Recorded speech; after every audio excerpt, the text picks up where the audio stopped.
We do have some breaking news just coming in from the Supreme Court. I want to get straight over to CNN's Caitlin Polans, who's pulling together the details from us. And this has to do with President Trump's moves to freeze foreign aid. Caitlin, what's happened?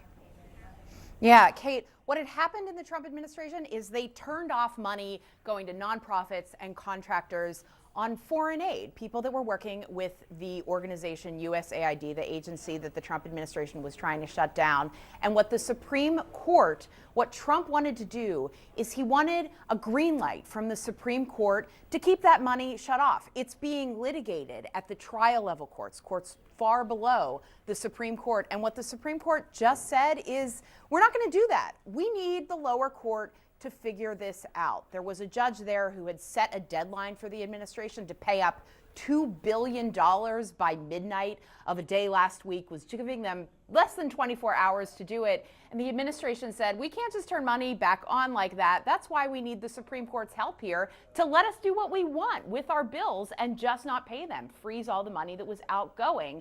And now it's going to go back down to the lower court. But Kate, when you step back and look at what's happening in this order right here, it's 5-4, and the 4 dissenters of what is being done right now for Donald Trump, those people are all of the conservative justices, and what they are saying is, we can't believe that this Supreme Court is going to override what the executive wants to do here and just give this lower court trial judge, Judge Ali in Washington, D.C. on the district court, the power to figure this out right now. So a big struggle between the court system and Trump as president ongoing that we're going to keep seeing happen in the courts. Kate? I was going to say, my take is like, this is not the last time this conflict and struggle is going to be playing out and making its way back to the Supreme Court. This is the beginning of a very long road here, but an important decision coming from the justices nonetheless. Caitlin, thank you so much for jumping on so quick for us.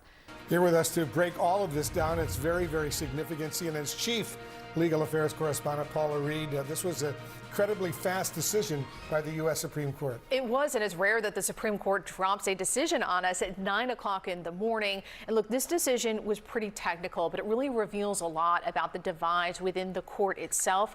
This is the second time that Trump's efforts to reshape the federal government have gone up to the high court.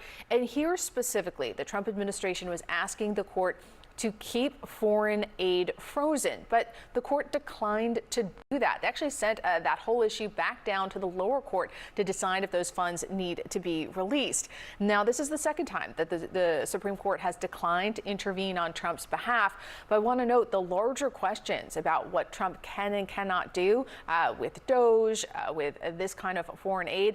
Those questions have not been answered. The Supreme Court has not weighed in on what we call the merits or the larger constitutional questions. That's going to take some time. But again, twice they've asked the Supreme Court to help them out, and twice they have declined. And basically, correct me if I'm wrong, the House of Representatives and the Senate both passed authorizing legislation for these billions of dollars in foreign aid.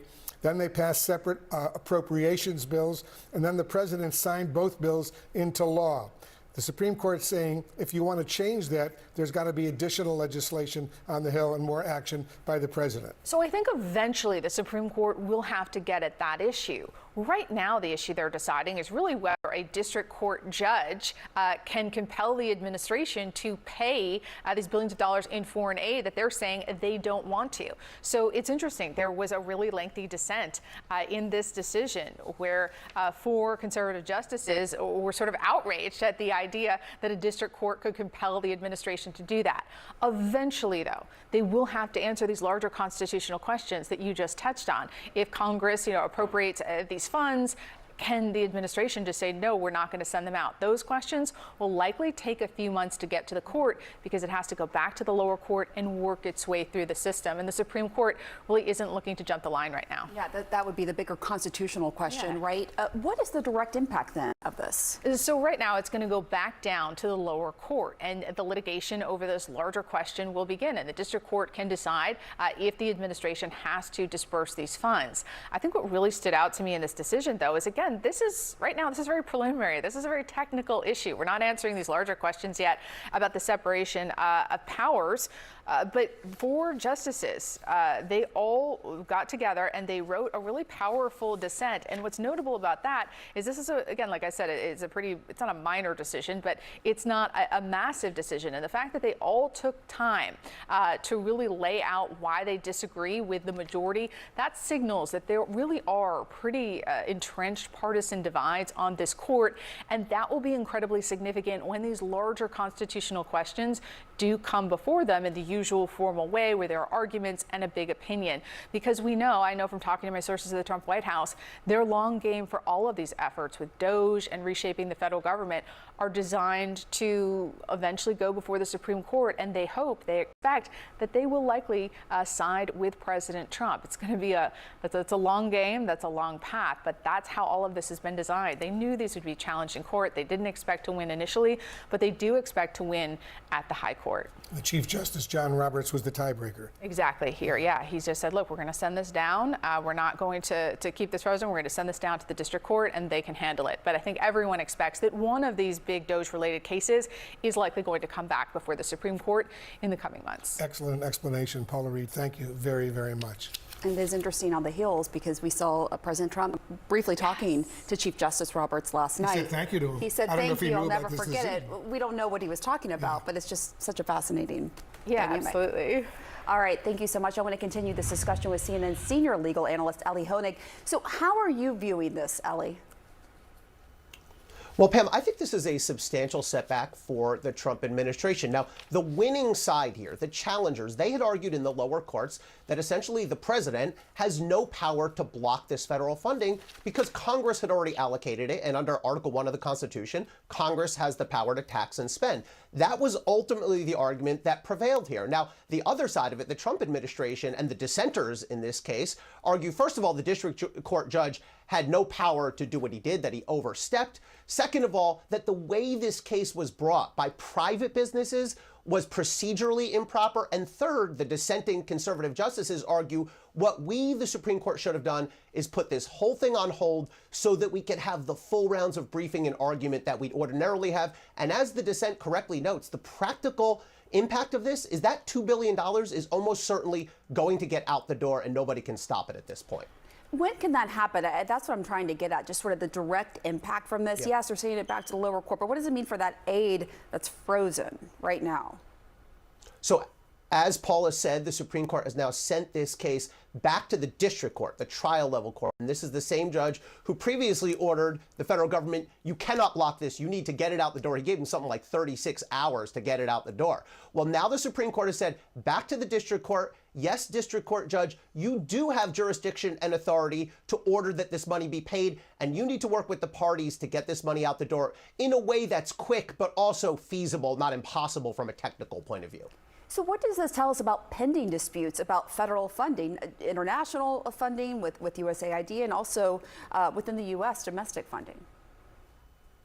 Yeah, this is why I think this case is so important, because we need to get ready. We're going to see a whole series of these lawsuits about DOGE, the firings, the withholding of federal funding. They are making their way through the federal courts as we speak. And this is one of the first two, really, to reach the Supreme Court. In general, this is a conservative Supreme Court. In general, this court is going to side with broad conceptions of executive power, of presidential power. However, I think one big exception we need to watch for, and we see it in this case, is when it comes to federal funding, because these justices are conservative, but they can read the Constitution. And again, Article 1, the very first enumerated power is given to Congress. So if Congress has decided to spend money, I think under a strict reading of the Constitution, then the president cannot block it. So watch for that pattern, I think, to repeat itself in the coming weeks and months, generally siding with the president, but not necessarily on these issues of withholding federal funding. What is the significance, in your view, of how the justices split in this ruling? Yeah, so a really interesting breakdown here. We had the Chief Justice and Justice Amy Coney Barrett siding with the three liberals to give a 5-4 majority. And again, I think when we look forward, you're basically going to have the three liberal justices, Jackson, Sotomayor, and Kagan. They're generally going to be locked in against broad executive power, against the Trump administration. It's a safe bet moving forward to count on elite justices Alito and Thomas and Gorsuch basically being in favor of executive power. And so that leaves us really three justices in the middle, the Chief Justice, Kavanaugh, and Barrett, who are going to serve more or less as the middle, the swing. Now, we know they're conservatives, but as you see in this case, if the liberals can win over two of those three, then they can actually pull out a decision here and there. All right, Ali Honig, as always, thank you so much.